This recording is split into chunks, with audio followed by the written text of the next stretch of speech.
আমাদের এই বাংলাদেশ শান্তিপ্রিয় দেশ। এদেশে হিন্দু, বৌদ্ধ, খ্রিস্টান, মুসলমান সবাই একসঙ্গে বসবাস করি। আমরা কখনো দাঙ্গা সৃষ্টি করতে চাই না। আমরা হিন্দু আবার মুসলমানের মধ্যে দাঙ্গা সৃষ্টি করি না, বরঞ্চ আমাদের দেশে যারা সংখ্যালঘু, সংখ্যায় যারা কম, তাদেরকে আমরা নিরাপত্তা দেই। আওয়াজ দিয়া বলুন ঠিক কিনা? ওদের বাড়িঘর আমরা পাহারা দেই, ওদের মন্দির এবং গির্জা আমরা পাহারা দিয়েছি। কিন্তু আমরা দেখেছি সম্প্রতি ভারত আমাদের সাথে দুশ্মনী করতে গিয়া তারা আমাদের মুসলিম ভাইদের উপর অত্যাচার করেছে। বাবরি মসজিদ সহ অসংখ্য মসজিদ তারা ধ্বংস করেছে। আমরা তাদের মন্দির পাহারা দেই আর তারা আমাদের মসজিদ ভাঙ্গে। এটা হচ্ছে নাকি তাদের মধ্যে সম্প্রীতি ভালোবাসা হয়? এটা আমরা তাদের মন্দির পাহারা দেই, ওরা আমাদের মসজিদ ভাঙ্গে। আর আমরা তাদের বাড়িঘর পাহারা দেই, ওরা আমাদের মুসলিম ভাইদের উপর অত্যাচার করে। তাহলে বিশ্বের মধ্যে যদি আপনি উগ্রপন্থী জঙ্গি কাউকে খুঁজতে চান, ভারতে গেলেই মোদি সহ তাদের উত্তরসূরিদেরকে পেয়ে যাবেন। ভারতের একটা দালাল মলম বিক্রিতে আছে না, সাংবাদিক, মলম যেভাবে বিক্রি করে সেইভাবে মলম বিক্রি করে করে খবর প্রচার করে, লাফায় লাফায় খবর প্রচার করে। ময়ূর রঞ্জন ঘোষ, নামটা মনে হচ্ছে ঘুষ। এই বেটা যত খবর প্রচার করতো বাংলাদেশ নিয়ে, আমার মনে হচ্ছে প্রত্যেকটা খবরের পিছনে তার ঘুষ দেওয়া ছিল। ঘুষ খায়া তারপরে বাংলাদেশে খবর প্রচার করত। আমাদের দেশের ব্যাপারে এত অপপ্রচার চালিয়েছে, শেষ পর্যন্ত যখন আমরা দেখলাম যে আমরা বাংলাদেশ যখন ভারতকে বয়কট করেছি, তখন ভারতের কৃষকরা মাঠে মারা যাচ্ছে। তাদের আলু কে খাবে, রাস্তায় আলু ফেলে দিয়ে আন্দোলন শুরু করে দিয়েছে। এবং শেষ পর্যন্ত আজকের খবরে যেটা দেখলাম সেটা হচ্ছে যে ওই দেশের কৃষকরাই ওই মলম বিক্রেতার সাংবাদিকের বাড়ি ভাঙচুর করেছে। তো তোমার বাড়ি ভাঙচুর তো করবেই, তুমি মুসলমানদের বাড়ি ভাঙচুর না হলো তুমি বলেছো যে মুসলমানরা হিন্দুদের বাড়িতে আগুন দিয়ে জ্বালাইয়া দিচ্ছে। তুমি প্রচার করেছো যে বাংলাদেশের মুসলমানরা হিন্দুদের বাড়ি ঘর ভাঙছে। আমরা তো এটা করি নাই, অথচ তুমি কোন জায়গা থেকে এই খবরগুলো পাও আর তুমি প্রচার করলা। এখন তোমার বাড়ি তোমার দেশের নাগরিক ভাঙতে শুরু করে দিয়েছে। আমার ভাইরা, এই জন্য আসুন দেখি কোরআনে কারিম আমরা পেয়েছি আজকের এই সুন্দর আয়োজন। শুধুমাত্র আমরা জান্নাতের মেহমান হওয়ার জন্য এখানে এসেছি।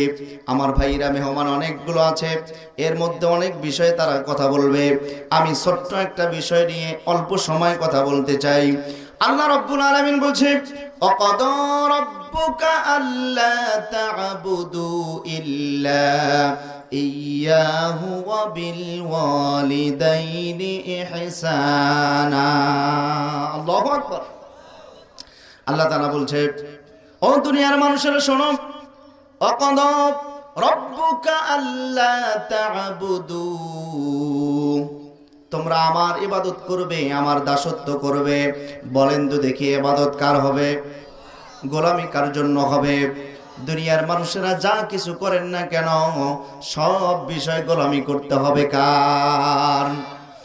এরপরে আল্লাহ তাআলা আদেশ করছেন, আমার গোলামির পরে দুনিয়ার মানুষেরা শোনো, তোমরা যেহেতু দুনিয়ায় আসছো একটা উদ্দেশ্য নিয়ে আসছো, দুনিয়ায় আসার পিছনে তোমার মা বাবার অবদান আছে। তোমার মা বাবা যদি না থাকতো বান্দা, দুনিয়ার মুখটা তুমি দেখতে পারতে না। এই জন্য তোমার মা বাবার একটা অধিকার আছে। আল্লাহ তাআলা কোরআনে কারিমে বলছেন, ওয়াকাদা রাব্বুকা আল্লা তা'বুদু ইল্লা ইয়াহু ওয়া বিল ওয়ালিদাইনি ইহসানা। ও বান্দারা, আমার ইবাদতের পরে, আমার গোলামির পরে, দাসত্বের পরে তোমরা তোমাদের মা বাবার সাথে উত্তম আচরণ করবে। সুবহানাল্লাহ। আমার ভাইরা, আল্লাহ তাআলা বললেন তোমার মা বাবার সাথে উত্তম আচরণ করবে, ভালো আচরণ করবে। পরের কথাগুলোতে আল্লাহ তাআলা খুব সুন্দর করে বলছেন, কিন্তু এখানে আল্লাহ তাআলা মা বাবার সাথে উত্তম আচরণের কথা কেন বললেন একটু কথা আমি বলে নেই। আল্লাহ তাআলা আরেকটি জায়গায় বলছেন, ওয়াসাইনাল ইনসানা বিওয়ালিদাইহি ইহসানা। ও দুনিয়ার মানুষেরা, আমি তোমাদেরকে ওসিয়ত করছি, আমি তোমাদেরকে উপদেশ দিচ্ছি, তোমার মা বাবার সাথে ভালো আচরণ করবে। তার মধ্যে বিশেষ করে তোমার মায়ের সাথে ভালো আচরণ করবে।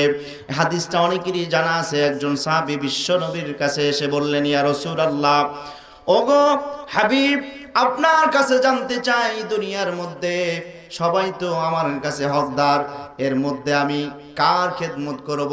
আমার কাছে হকদার কে বেশি পাওয়ার অধিকার রাখে? আল্লাহর নবী বললেন, তুমি যদি খেদমত করতে চাও, তোমার কাছে হকদার বেশি হয়েছেন তোমার মা। সাহাবী বললেন, ইয়া রাসূলুল্লাহ, বুঝলাম, এরপরে কার? আল্লাহর নবী বললেন, সাহাবী, এরপরও তোমার মায়ের। আল্লাহর নবীর কাছে সাহাবী আবার জিজ্ঞেস করলেন, ইয়া রাসূলুল্লাহ, তারপরে কার? তিনি বললেন, তারপরেও তোমার মার। চতুর্থবার যখন জিজ্ঞেস করলেন, এরপরে কার? আল্লাহর নবী বললেন, এরপরে হচ্ছে তোমার বাবার। তিনবার মায়ের কথা বললেন, এরপরে একবার বাবার কথা বললেন, তারপরে মনে করেন বাকিদের অধিকার।